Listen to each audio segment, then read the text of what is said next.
ఆ రాజు ఆ ప్రసాదాన్ని నిర్లక్ష్యంగా అక్కడనే పడవేసి వెళ్ళిపోతాడు రాజధానికి. కనీసం స్వామికి నమస్కారం కూడా చేయడు.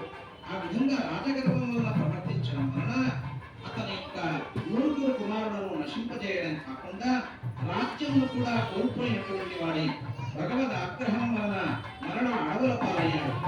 అంతగా ఆ రాజు తనలో తాను అనుకున్నాడు, ఓహో రాజగర్వం వలన ఈ విధంగా నేను గొర్రెలిచ్చాలని నిశ్చయపరిచినాను కాబట్టి స్వామి నా అపరాధానికి తగిన శిక్షను విధించాడు అని చెప్పి ఆ గొర్రెలకి వెళ్ళి మరణ సత్యనారాయణ స్వామి వ్రతాన్ని అత్యంత భక్తిశ్రద్ధలతో అనుష్ఠిస్తాడు. ఈ విధంగా భక్తిశ్రద్ధలతో అనుష్ఠించడం వలన కొంతకాలానికి అతనికి మరణ రాజ్యప్రాప్తి సంతాన ప్రాప్తి కలిగి అనవరతము ఐహికమైనటువంటి సౌఖ్యములను అంత్యముల సత్యలోక ప్రాప్తిని తాను పొందుతాడు. ఈ విధంగా అత్యంత భక్తి శ్రద్ధలతో ఈ వ్రతాన్ని ఎవరైతే అనుష్ఠిస్తారో ఆ వ్రత ప్రభావం చేత వారికి సకలమైనటువంటి కామితార్థంలో నెరవేరగలవు. కలియుగమున సత్యేశ్వరుడని, సత్యదేవుడని, సత్యనారాయణుడని ఈ స్వామికి పేరు.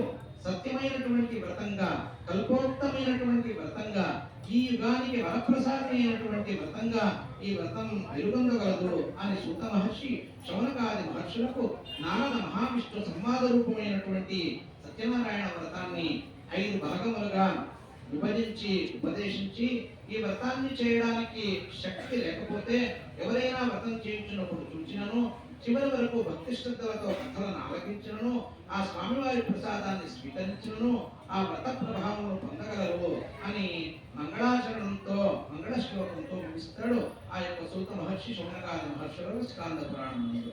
పంచమోధ్యాయః సత్పూర్ణః.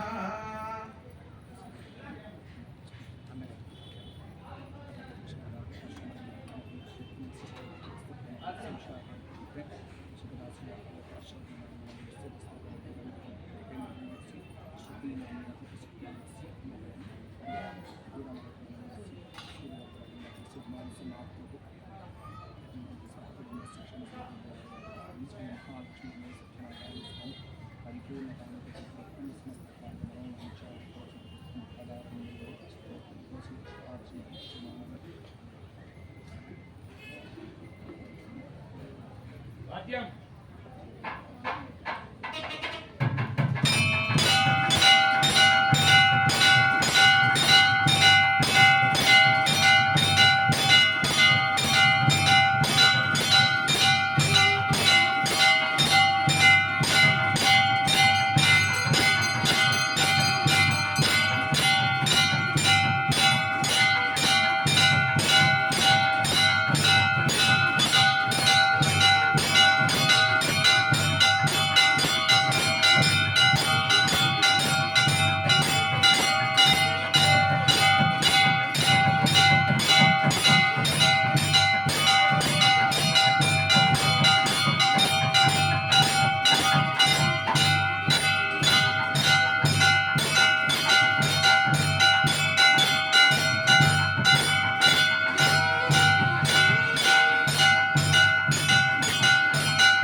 సత్యనారాయణ స్వామిన్ తవ సత్యనారాయణ వ్రతోత్సవాంతే వేద ఇతిహాస ఉపనిషత్ పురాణ స్తోత్రాణ సేవామవధారయ